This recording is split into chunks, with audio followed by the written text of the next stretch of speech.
이명박 시장님과 홍준택 교육감 그리고 관계 공무원 여러분, 방청석에 계시는 시민 여러분, 학생 여러분, 안녕하십니까. 강서구 제2선거구 출신으로서 교통위원회에서 활동하고 있는 이한기 의원입니다. 존경하는 동료 선배 의원 여러분, 지난 2005년 12월 24일은 수도 서울의 사망을 선고한 날. 우리는 남북 분단의 한을 품고 오직 대한민국의 완전한 통일을 염원하며 지난 60여 년을 살아왔습니다. 그리고 이제 남과 북이 조금씩 마음의 문을 열게 되었습니다. 그러나 지난 며칠 전 우리는 스스로 또 한 번 수도 서울마저 갈라놓게 되었습니다. 현재의 수도 서울을 둘로 나누어 얻게 되는 이득이 무엇이겠습니까? 특정인의 정치적 기호로 인하여 수도 이전이 거론되었고 국민적인 반대에 직면하자 급기야 행정 중심 도시라는 무리들을 동원하여 천만 시민, 서울 시민의 목을 조여왔습니다. 그리고 2005년 11월 24일 헌법재판소가 특정인과 그를 따르는 무리들의 손을 들어줬습니다. 이제 수도 서울은 사망을 기다리는 시한부 3과 다를 것이 없게 되었습니다. 전쟁으로 폐허가 되었던 서울을 우리의 부모님들과 형제들의 희생과 협동으로 세계 속의 대도시로 만들어 놓았습니다. 그러나 이제 과거 힘들어 쌓아놓은 모든 것이 무너질 날만 기다려야 할 서글픈 처지가 되었습니다. 천만 서울 시민의 삶의 질은 물론 경제적, 문화적 생존권마저도 처참히 무너질 것이라는 생각으로 호흡이 멈출 것처럼 가슴이 답답할 따름입니다.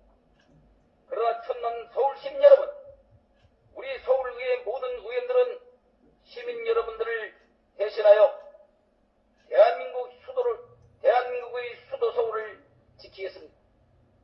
생칙사 사칙생의 각오로 당당히 맞서 수도 서울을 지켜나가겠다고 다짐을 하면서 시정 질문을 드리도록 하겠습니다. 도시교육부장님 나오세요. 본 의원이 2003년 8월 27일 제140대 임시회와 2004년 12월 제27회 정리회 등을 통하여 이에 걸쳐 자연 경관지구에 대한 문제를 제기하였습니다.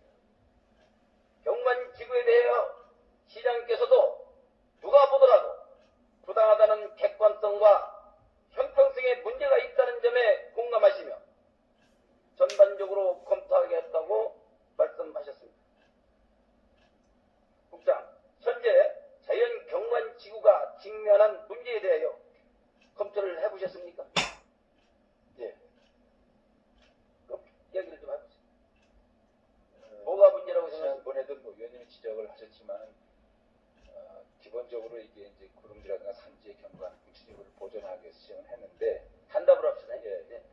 그 주변에 이미 개발이 많이 된 데도 있고 지금 문제가 있죠? 예, 그래서 좋습니다. 그러면요. 알고 있습니다.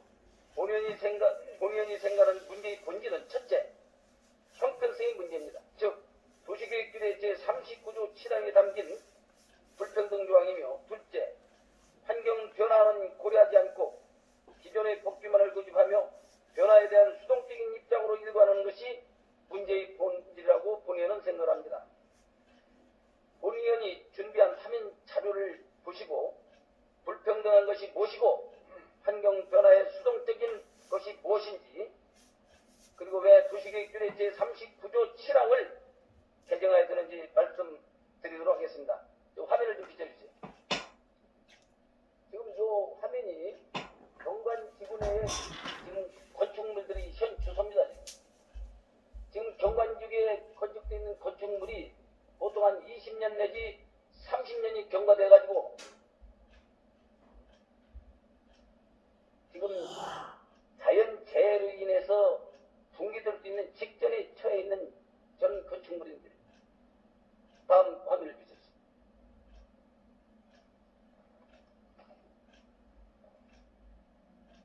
지금 이 부분이 경관지구의 지금 그 건축물들입니다.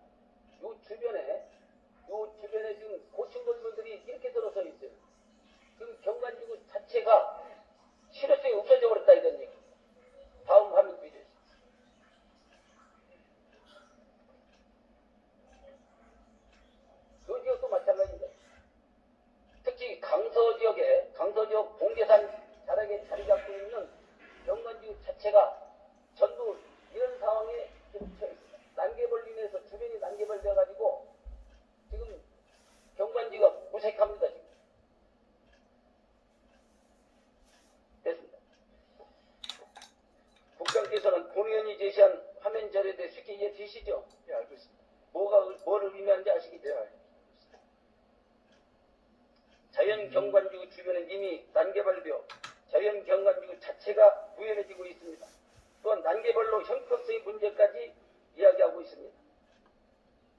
특히 본 의원과 강서구 봉제산 일대의 주민들이 제기하는 문제는 주거의 권리는 물론 생존권의 문제라고 본 의원은 생각합니다.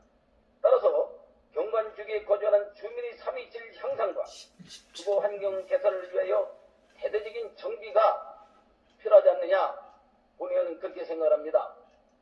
2003년부터 두 번의 시정 질문을 통해서 문제의 심각성을 본 의원이 제기한 바가 있습니다. 당시 도시교육장께서 현 상태의 자연경관을 보존할 필요가 있는 지역은 계속 유지하지만 주요 녹지축과 단절되었거나 고층 건물에 둘러싸인 지역은 해제하겠다. 또한 적극적으로 경관 보호가 필요한 지역은 추가 지정하고 노불량주택 밀집지에 대해서는 건축 규제를 완화해서 신증축을 장려할 구상을 가지고 있다고 본 의원의 질문에 답변한 바가 있습니다. 국가의 정책은 계속성과 안정성이 있어야 합니다. 따라서 의회에서 관계 공무원이 답변한 내용은 시민의 대표인 의원 개개인에게 답변한 것이 아니라 일천만 서울 시민께 답변한 것입니다. 본 의원이 시정 질문에서 제기한 문제에 대하여 1년이라는 시간이 경과하도록 시민과의 약속이 이행되지 않는 이유가 무엇인지 국장님 간단하게 답변해 보시죠. 네, 간단히 말씀드리면 이제 그 의원님 그 질의 이후에 저희가 이제 제도적으로 경관지구에 결국 문제점을 요약하면 거기에서 정비를 이제 여러 가지 안전 문제도 있고 환경 개선할 필요가 있기 때문에 정비를 하고 해야 되는데 정비를 할 때 이제 재건축을 하면은 사업성을 높이기 위해서 층수를 완화한다든가 이런 걸 요구하는 거거든요. 근데 이제 저희가 우선 연초에 경관지구의 층수 제한이 기본적으로 3층인데 일단 조리해서 5층으로는 완화를 했습니다. 의원님도 아시는 것처럼. 근데 이제 추가로 요구를 하고 있는 거거든요. 7층으로. 그래서 이제 의원님께서 하신 아까 사진에 보여준 것처럼 그런 지역에 대해서 저도 알고 있고 당연히 해제되는 것이 맞습니다. 저도 그래서 이제 국장님 말이죠. 네. 지금 그 해당 지역 주민들은 말이죠. 그 관계 공무원들께서 무슨 답변을 할 수가 이 방청석에 와 있어요. 네. 예? 그 약속을 어떻게 이행할 것이냐 하는 거를 지금 관심 있게 듣고 있습니다. 또 본 의원이 오늘 다시금 그 제기한 강서구 봉제단